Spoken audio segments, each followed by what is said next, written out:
Merhaba arkadaşlar, örgü kanalıma hoş geldiniz. Minik bebeklerimiz için kolay ve güzel cimcime modelli bir tığ işi hırka yaptım. Bugün bu hırka anlatımını sizlerle paylaşmak istiyorum. Ben pembe renkler kullanarak kız bebek için yaptım bu hırkayı. Ama siz farklı renkler kullanarak aynı modeli hem erkek bebekler için hem de kız bebekler için yapabilirsiniz. Yetişkinler için de uygun bir model. Hırka örgüsüne yakadan zincir yaparak başlıyoruz. Ben bugün hırka anlatımını 6 aylık bebek ölçüsüne göre yapıyorum. Ama siz bu hırkayı yeni doğan bebek için yapabilirsiniz. 1, 2, 3, 5 her yaş çocuklarınız için yapabilirsiniz. Yeni doğan bebek için yapmak istiyorsanız bu yaka arttırma sırasını benim yaptığımdan 2 sıra önce bitirirseniz yeni doğan bebek için olur. Bir sıra önce bitirirseniz de 3 aylık bebek için olur. Bu yaka arttırma sırasını benim yaptığımdan bir sıra fazla yaparsanız 1-2 yaş arası çocuklar için olur arkadaşlar. 0-1 yaş için benimle aynı sayıda başlayabilirsiniz. 1 yaşından büyük çocuklar için yapmak istiyorsanız bu yaka başlama zincir sayısını daha fazla başlamanız gerekir. Yakadan düğmeli yaptım. Bakın buraya 3 tane düğme yaptım. Düğme ilikleri yaptım. Buna takarak kullanıyoruz. Ben 3 düğmeli yaptım. Siz tercihinize göre 5-6 düğme de yapabilirsiniz. 4 düğme de yapabilirsiniz.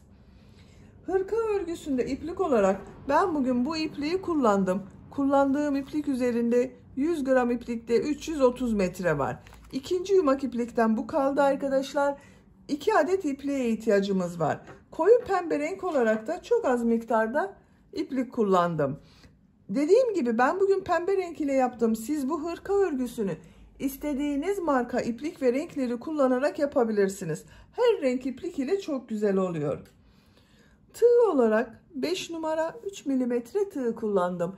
Benim elim çok sıkı değil. Yaptığım örgüler yumuşak oluyor.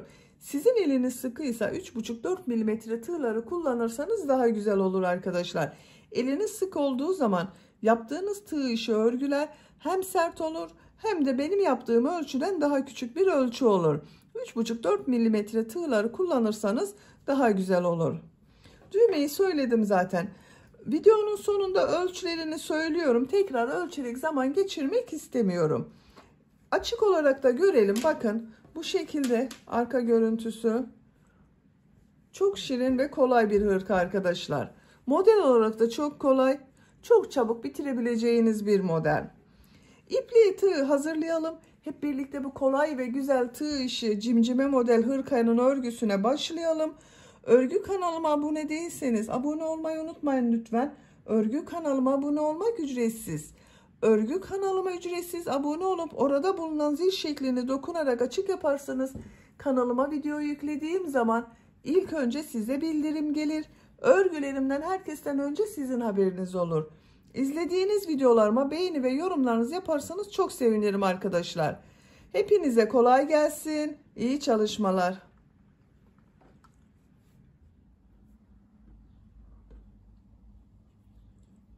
Örgüye yakadan zincir yaparak başlıyorum. İlk ilmeği ben bu şekilde yapıyorum. Zincirleri yapmaya başlıyorum. Çok sıkı zincirler yapmıyorum. Bakın bu şekilde çok sıkı olmayan zincirler yapıyorum. 68 zincir yapalım. 68 zincir yaptım. Çok sıkı zincirler yapmadım. Bu 68 zincirin kaç santimetre olduğunu ölçüyorum. 28 santimetre zincir uzunluğu var. Benim elimin sıklığına göre 28 santimetre için 68 zincir yaptım arkadaşlar. Sizin eliniz sıkıysa daha fazla zincir yapmanız gerekebilir. 3 zincirde dönüş için yapıyorum. 1, 2, 3. Tığ üzerine iplik alıyorum. 3 ilmek atlıyorum. 1, 2, 3. Dördüncü ilmeğe trabzan yapıyorum. 10 trabzan yapıyorum. Bu 3 ilmek atlayarak yaptığımda bir trabzan. Bakın bu 1, 2, 3, 4, 5, 6, 7,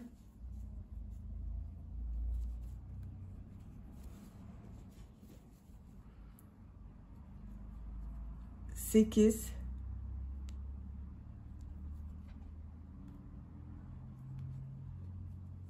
9, 10. 2, 4, 6, 8, 10 trabzan yaptım. Arttırma yeri için 2 zincir yapıyorum. Bu ilmeğe kol bölümü için trabzan yapıyorum. 14 trabzan yapıyorum arkadaşlar.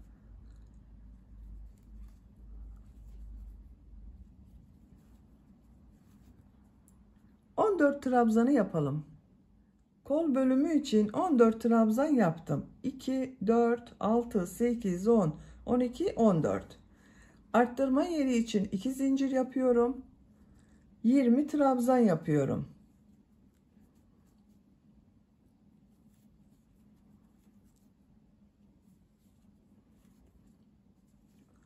Siz buraya kaç trabzan yaptıysanız buraya yaptığımız trabzanın 2 katı olacak. Ben buraya 10 trabzan yaptım. Buraya 20 trabzan yapıyorum. 20 trabzanı tamamlayalım. 20 trabzan yaptım. Bakın görüntüsü bu şekilde oldu. Arttırma yeri için 2 zincir yapıyorum. Kol bölümündeyim arkadaşlar. Bu kol için 14 trabzan yaptım. Buraya da 14 trabzan yapıyorum.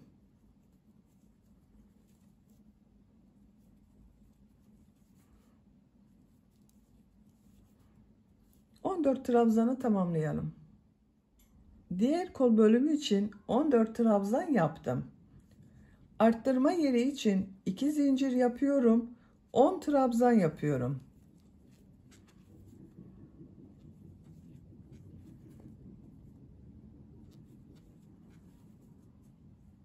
Sıra sonuna kadar devam edelim. 10 trabzanı yaptım. Bu sırada yaka ayrımlarını yaptık. Sıra başında ve sıra sonunda 10 trabzan yaptım. Kol bölümleri için 14 trabzan yaptım. Buraya da bunların ikisi toplamı olan 20 trabzan yaptım. İkinci sıradayım. Bir zincir yapıyorum. Örgüyü çeviriyorum. İlk ilmek üzerine trabzan yapıyorum. Diğer ilmeklere trabzan yaparak devam ediyorum. 10 trabzan yapıyoruz. Bu arttırma zincirine kadar devam edelim. Arttırma zincirine kadar 10 trabzan yaptım. Bu arttırma zinciri üzerine 2 trabzan, 2 zincir, 2 trabzan yapıyorum.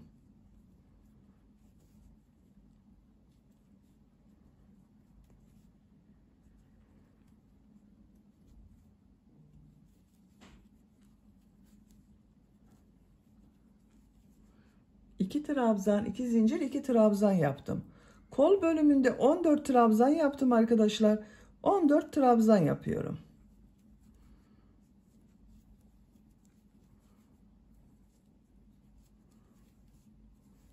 Arttırma zincirine kadar devam edelim.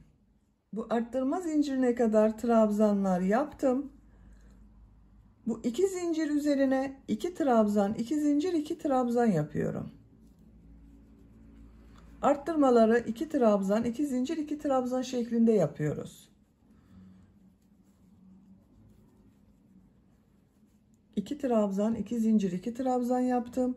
Diğer ilmeklere trabzan yaparak devam ediyorum. 20 trabzan yaptım, 20 trabzan yapıyoruz.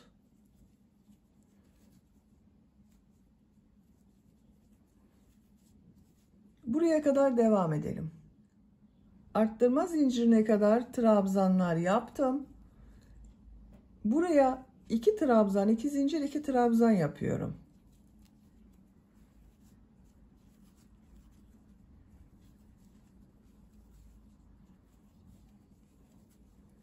Kol için 14 trabzan yapıyorum. Buraya kadar devam edelim. Buraya kadar trabzan yaptım. Arttırma yerine 2 trabzan, 2 zincir, 2 trabzan yapıyorum.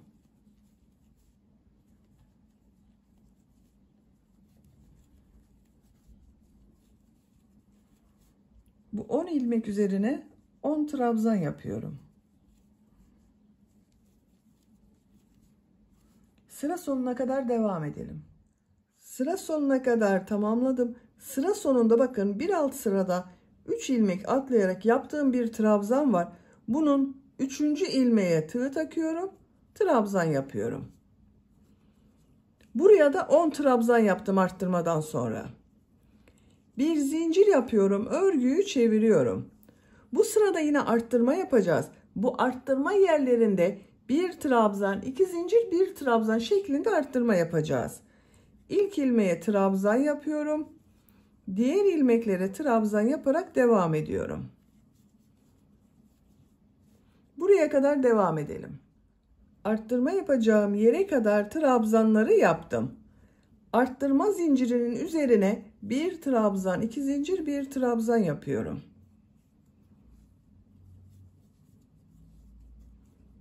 Diğer ilmeklere trabzan yaparak devam ediyorum. Arttırmayı bir trabzan, 2 zincir, bir trabzan şeklinde yaptım. Buraya kadar devam edelim. Arttırma yerine kadar trabzanları tamamladım. Buraya yine bir trabzan, 2 zincir, bir trabzan yapıyorum.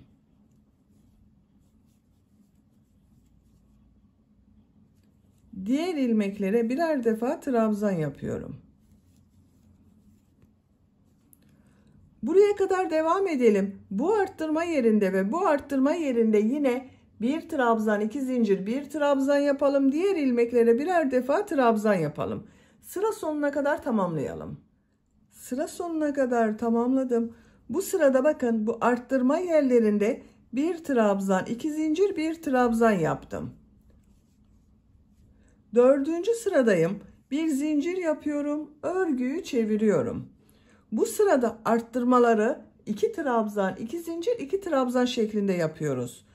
İlk ilmek üzerine trabzan yapıyorum. Diğer ilmeklere trabzan yaparak devam ediyorum. Arttırma yerine kadar devam edelim. Arttırma yapacağım yere kadar trabzanları yaptım. Arttırma zincirinin üzerine 2 trabzan, 2 zincir, 2 trabzan yapıyorum.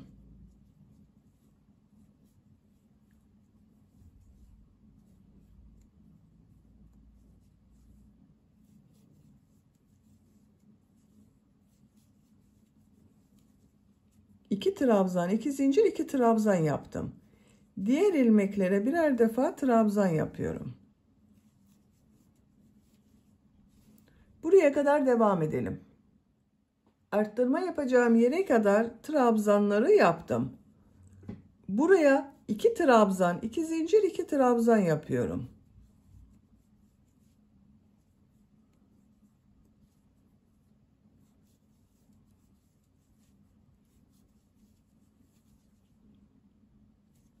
Diğer ilmeklere birer defa trabzan yapıyorum. Bakın bu sırada arttırmaları 2 trabzan, 2 zincir, 2 trabzan şeklinde yapıyoruz.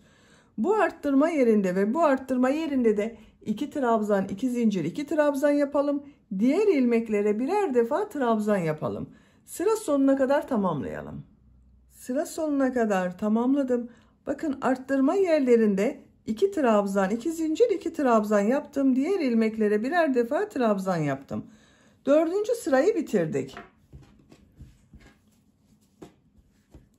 Yakanın görüntüsü bu şekilde oldu.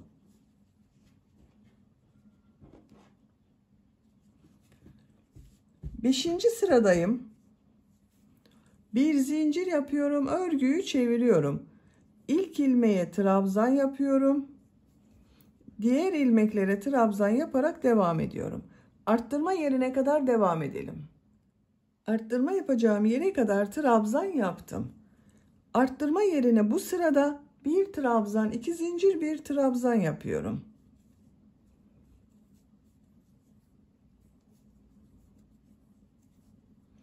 Diğer ilmeklere trabzan yaparak devam ediyorum. Arttırmalar bu şekilde devam edecek arkadaşlar. Bir sırada bir trabzan, 2 zincir, bir trabzan şeklinde arttırma yapıyoruz. Bir sonraki sırada 2 trabzan, 2 zincir, 2 trabzan yapıyoruz. Bakın 5. sıradayım. Bir trabzan, 2 zincir, bir trabzan şeklinde arttırma yaptım. 6. sırada 2 trabzan, 2 zincir, 2 trabzan. 7. sırada 1 trabzan, 2 zincir, 1 trabzan. 8. sırada 2 trabzan, 2 zincir, 2 trabzan. 9. sırada yine 1 trabzan, 2 zincir, 1 trabzan şeklinde arttırmalar yapacağız.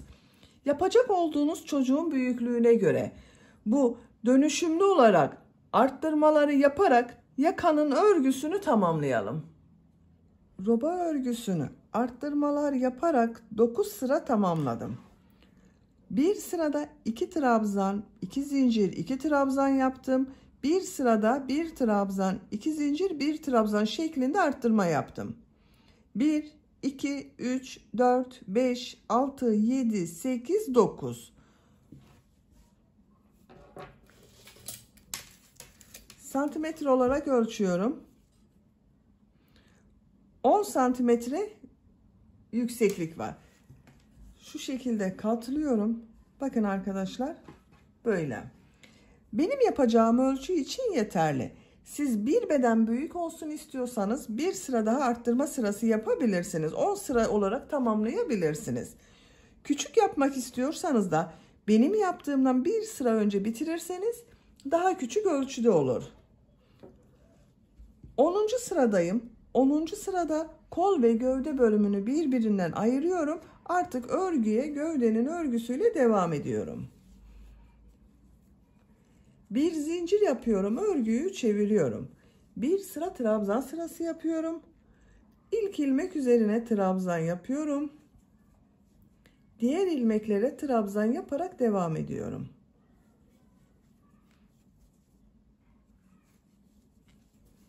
Buraya kadar devam edelim. Arttırma yapacağım yere kadar trabzanlar yaptım. Bu 2 zincir üzerine 2 trabzan yapıyorum. Kol altı için bir zincir yapıyorum. Tığ üzerine iplik alıyorum. Kolda bulunan bütün ilmekleri atlıyorum. Arttırma yerine 2 trabzan yapıyorum. Diğer ilmeklere trabzan yaparak devam ediyorum. Bakın, kol bölümünü ayırdım. Ön ve arka bölümü birleştirdim. Buraya kadar devam edelim. Arttırma zincirine kadar trabzanları yaptım. Buraya 2 trabzan yapıyorum. Kol altı için bir zincir yapıyorum. Tığ üzerine iplik alıyorum. Kolda bulunan bütün ilmekleri atlıyorum. Arttırma zincirinin üzerine 2 trabzan yapıyorum. Bakın, diğer kolu da burada ayırdık. Diğer ilmeklere birer defa trabzan yapıyorum. Sıra sonuna kadar devam edelim. Sıra sonuna kadar tamamladım. Bu sırada bakın, kol ve gövde bölümünü birbirinden ayırdım. Ön ve arka bölümü birleştirdim. Artık örgü gövdenin örgüsüyle devam edecek. Bu sırada model yerleştirmeye başlıyorum. Bir zincir yapıyorum. Örgüyü çeviriyorum. İlk ilmeğe trabzan yapıyorum. Tığ üzerine iplik alıyorum. İkinci ilmeğe 2 trabzan yapıyorum.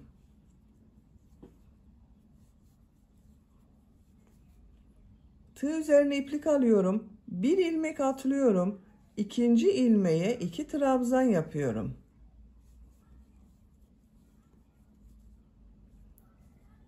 Bir ilmek atlıyorum. 2 trabzan yapıyorum. Aynı ilmeğe 2 trabzan yapıyoruz.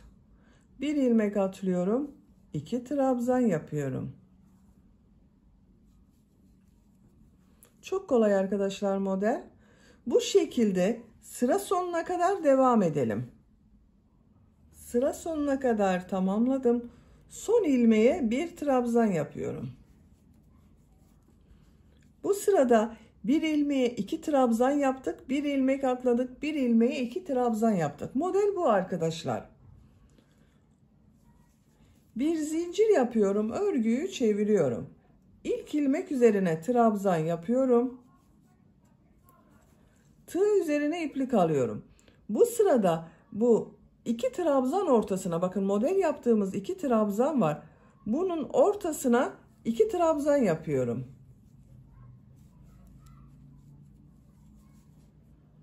Tığ üzerine iplik alıyorum. Bu iki trabzanın ortasına iki trabzan yapıyorum.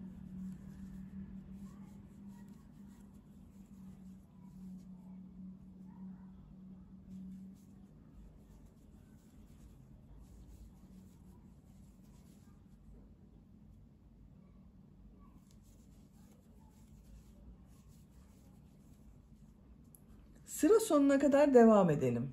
Sıra sonuna kadar tamamladım. Son ilmeğe bir trabzan yaptım. Bir zincir yapıyorum. Örgüyü çeviriyorum.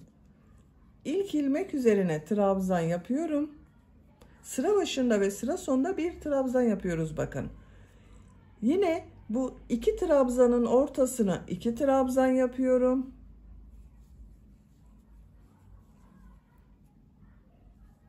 Model gördüğünüz gibi çok kolay.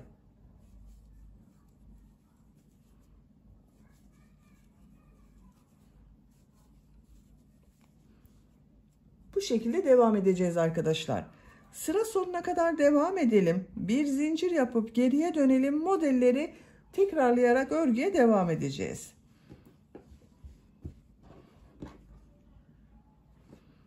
Yapacak olduğunuz çocuğun büyüklüğüne ve tercihinize göre bu model sırasını istediğiniz kadar tekrarlayarak gövdenin örgüsünü tamamlayalım. Gövde örgüsünü 18 model sırası yaptım. 1, 2, 3, 4, 5, 6, 7, 8, 9, 10, 11, 12, 13, 14, 15, 16, 17, 18. Santimetre olarak ölçüyorum.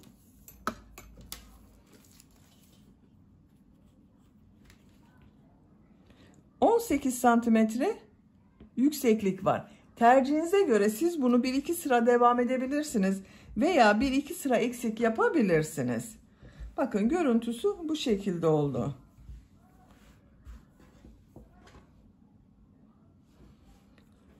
Son sırada bakın ipliği burada kestim. Son sırayı yapıyoruz. Son sırayı koyu pembe renk bir iplik ile yapıyorum ben. Bu son ilmekten ipliği bağlıyorum. Sizin burada da bitmiş olabilir. Hiç fark etmez arkadaşlar. Buradan bağlıyorum bakın. İlmek yapıyorum. Sağlamlaştırdım. Bu ilk ilmek üzerine bir sık iğne, 2 zincir, bir sık iğne yapıyorum. Bir ilmek atlıyorum. İkinci ilmeğe bir sık iğne, 2 zincir, bir sık iğne yapıyorum. Bir ilmek atlıyorum. Bir sık iğne, 2 zincir, bir sık iğne yapıyorum. İplik ucunda bakın içinde tutuyorum. Bu şekilde model yapıyoruz. Sıra sonuna kadar devam edelim. Sıra sonuna kadar pıtırcık modellerini yaptım. Bakın görüntüsü böyle oldu. Ön patlardayım. Ön patta da pıtırcık modeli yapıyorum. Bakın bu ilk ilmeğe bir sık iğne, 2 zincir, bir sık iğne yapıyorum. Bir ilmek atlıyorum, bir sık iğne, 2 zincir, bir sık iğne yapıyorum. Trabzan boşluğunu atlıyorum. Bir sık iğne, 2 zincir, bir sık iğne yapıyorum. Bu ilmeğe de bir sık iğne, 2 zincir, bir sık iğne yapıyorum. Trabzan boşluğunu atlıyorum. Bir sık iğne, 2 zincir, bir sık iğne yapıyorum. Bu ön patta bu yakanın buraya ben düğme ileği yapmak istiyorum. Onun için bakın bu kol ayrımı yaptığım bu sıra var. Buraya kadar pıtırcık modelleri yaparak devam edelim. Pıtırcık modelleri yaparak buraya kadar tamamladım. Bakın kol ayrımını yaptığım sıradayım. Görüntüsü böyle oldu. Buraya 3 tane düğme iliği yapmak istiyorum. İşaretleri yapalım. Birisini bakın bu kol ayrımı yaptığım sıraya yapıyorum. İkincisini yaka başlangıcına buraya yapıyorum. Üçüncüsünde ikisinin ortasına. Bakın şu şekilde katladım. Ortaya gelen yere üçüncü düğmeyi yapıyorum. Yerlerini işaretledik. Siz isterseniz 4 veya 5 düğme yapabilirsiniz. Onun için bakın birisini buraya, birisini buraya yapabilirsiniz. İşareti çıkarıyorum. Bakın ilk işareti. En son pıtırcık modeli yaptım. Buraya bir sık iğne yapıyorum. Düğme iliği için 7 zincir yapıyorum. Aynı ilmeğe sık iğne yapıyorum. İlk düğme iliğini yaptım. Bu ilmeğe bir sık iğne, 2 zincir, bir sık iğne yapıyorum. Trabzan boşluğunu atlıyorum. Bir sık iğne, 2 zincir, bir sık iğne yapıyorum. Bir sık iğne, 2 zincir, bir sık iğne yapıyorum. Bakın ikinci düğme iliğinde buraya yapıyorum. Buraya 1, 2, 3 pıtırcık modeli yaptım. Bir sık iğne yapıyorum. Düğme iliği için 7 zincir yapıyorum. Sık iğne yapıyorum. İkinci düğme iliğini yaptım. Bir ilmek atlıyorum. Bir sık iğne, 2 zincir, bir sık iğne yapıyorum. Bir ilmek atlıyorum. Bir sık iğne, 2 zincir, bir sık iğne yapıyorum. Trabzan boşluğunu atlıyorum. Bir sık iğne, 2 zincir, bir sık iğne yapıyorum. Bakın bu iki düğme iliği arasına 3 pıtırcık yaptım. Buraya da 3 pıtırcık modeli yaptım. Üçüncü düğme iliğini bu yaka başlangıcına yapıyorum. Bir sık iğne yapıyorum. Düğme iliği için 7 zincir yapıyorum. Aynı ilmeğe sık iğne yapıyorum. 3 düğme iliğini yaptık. Yakanın çevresinde de pıtırcık modelleri yaparak devam ediyorum. Bu ilk ilmeğe bir sık iğne, 2 zincir, bir sık iğne yapıyorum. Bir ilmek atlıyorum. Bir sık iğne, 2 zincir, bir sık iğne yapıyorum. Bir ilmek atlıyorum. Bir sık iğne, 2 zincir, bir sık iğne yapıyorum. Bakın bu şekilde. Yaka çevresinde pıtırcık modelleri yapalım. Diğer ön patta da burada yaptığımız gibi pıtırcık modelleri yapacağız. Buraya kadar tamamlayalım. Pıtırcık modelleri yaparak buraya kadar tamamladım. Bakın yaka çevresinde pıtırcık modelleri yaptım. Diğer ön patta da devam ettim. En son modeli bu ilk yaptığım bir ilmek var. Bununla ilmek kaydırma yaparak bitiriyorum. İpliği kesiyorum.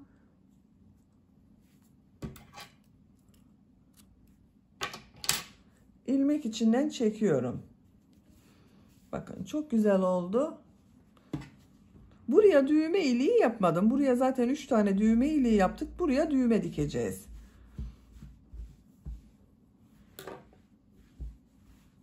Bakın arkadaşlar gövde bölümü çok güzel oldu.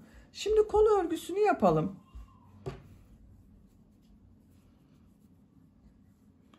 Kol altından bulunan bakın bu ilmekten ipliği bağlıyorum. Herhangi bir ilmek üzerinden bağlayabilirsiniz. Buradan bir ilmek yapıyorum. Bir sıra trabzan sırası yapacağız. Modelleri yapacağız. Modelleri yapmadan önce bir sıra trabzan sırası yapıyorum. Bakın buradaki trabzan devam edecek. Onun devam etmesi için bakın örgüyü çeviriyorum. İlk ilmek üzerine trabzan yapıyorum.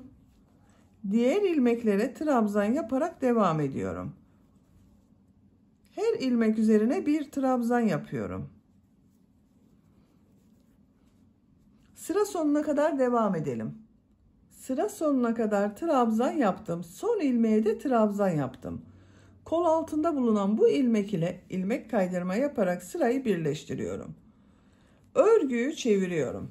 Örgüyü çevirerek örüyorum arkadaşlar. Burasıyla aynı olsun diye bakın Örgüyü çevirerek örüyorum. İlk ilmek üzerine ilmek kaydırma yapıyorum. 3 zincir yapıyorum. Aynı ilmeğe trabzan yapıyorum. 2 trabzan yaptım. Bakın bu 3 zincirde bir trabzan oldu. Bir ilmek atlıyorum. 2 trabzan yapıyorum. Aynı ilmeğe 2 trabzan yapıyoruz. Burada yaptığımız modeli yapıyoruz. Bir ilmek atlıyorum. Aynı ilmeğe 2 trabzan yapıyorum. Bir ilmek atlıyorum. 2 trabzan yapıyorum. Sıra sonuna kadar devam edelim.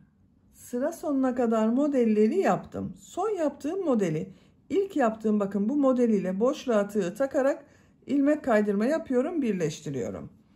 Bu sırada modelleri yerleştirdik. İkinci sıradayız. Bakın kol örgüsünde örgüyü çeviriyorum. Siz isterseniz bakın buraya üst zincir yapıp modele devam edebilirsiniz. Ama o zaman bu kol örgüsü ile gövde örgüsü farklı olur arkadaşlar, görüntü olarak. O farklı olmasın diye onun için bakın örgüyü çeviriyorum. Bu ilk model ortasına boşluğa tığ takıyorum. İlmek kaydırma yaparak geçiyorum. 3 zincir yapıyorum. Aynı ilmeğe trabzan yapıyorum bakın. İlk modelimin ortasına modeli yaptım. Bu 2 trabzan ortasına 2 trabzan yapıyorum.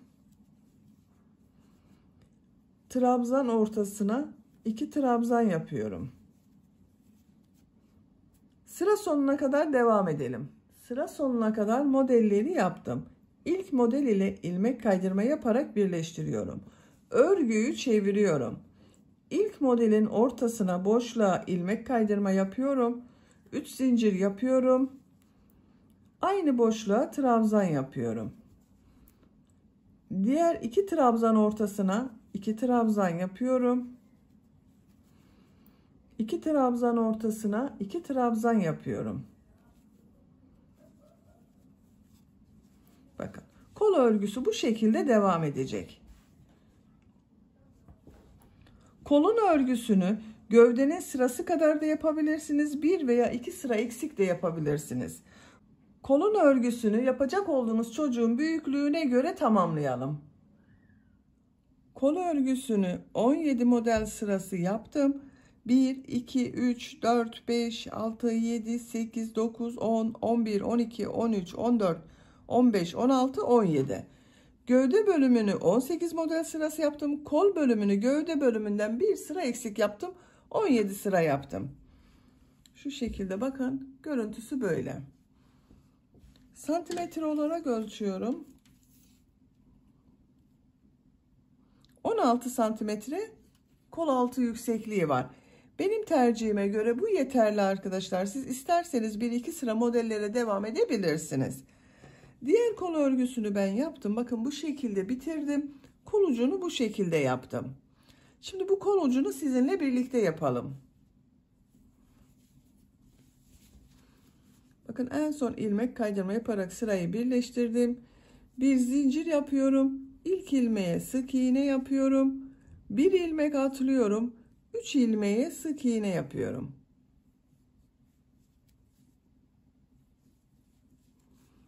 Bir ilmek atlıyorum. 3 sık iğne yapıyorum. Bu atlama yaptıklarımızda kesme yapıyoruz arkadaşlar.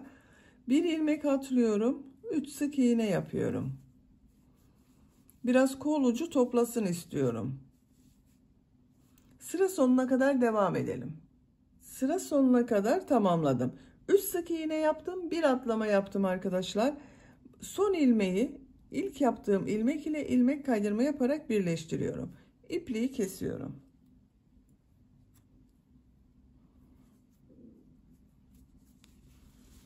Bakın bu şekilde topladı, biraz daha bir dar kol oldu. Şimdi kol ucunu yapıyorum. Bu kenarda yaptığım çıtırcık modellerini yapıyorum.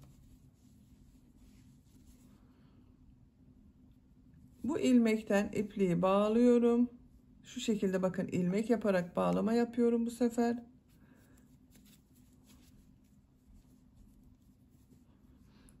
İlk ilmeğe bir sık iğne, 2 zincir, bir sık iğne yapıyorum. Bir ilmek atlıyorum. Bir sık iğne, 2 zincir, bir sık iğne yapıyorum. Bir ilmek atlıyorum. Bir sık iğne, 2 zincir, bir sık iğne yapıyorum. Sıra sonuna kadar devam edelim. Sıra sonuna kadar modelleri yaptım. İlk ilmek ile ilmek kaydırma yaparak birleştiriyorum. İpliği kesiyorum. Ben kestim. İlmek içinden çekiyorum. Bakın arkadaşlar, bu şekilde oldu. Hırkanın örgüsünü bitirmiş oldum. Bakın çok güzel oldu. Şimdi yakasının buraya da düğmesini dikip kullanabiliriz. Bitmiş olarak size ölçülerini söylüyorum. Kol altının buradan gövde genişliğini ölçüyorum. 25 santimetre. Yüksekliğini ölçüyorum. Kol altından gövde yüksekliği 19 santimetre. Omuzdan yükseklik 31 santimetre. Kol yüksekliğini ölçüyorum. 27 santimetre. Kol altından yükseklik 17 santimetre. 6 aylık bebek için yaptım. Çok güzel oldu. Beni dinlediğiniz ve izlediğiniz için hepinize çok teşekkür ederim. Örgü kanalıma abone değilseniz abone olmayı unutmayın lütfen. Örgü kanalıma abone olmak ücretsiz. Örgü kanalıma ücretsiz abone olup orada bulunan zil şeklini dokunarak açık yaparsanız kanalıma video yüklediğim zaman ilk önce size bildirim gelir. Örgülerimden herkesten önce sizin haberiniz olur. İzlediğiniz videolarıma beğeni ve yorumlarınızı yaparsanız çok sevinirim arkadaşlar. Sizlerle yeni örgülerde görüşmek dileğiyle. Hoşça kalın, sevgiyle kalın.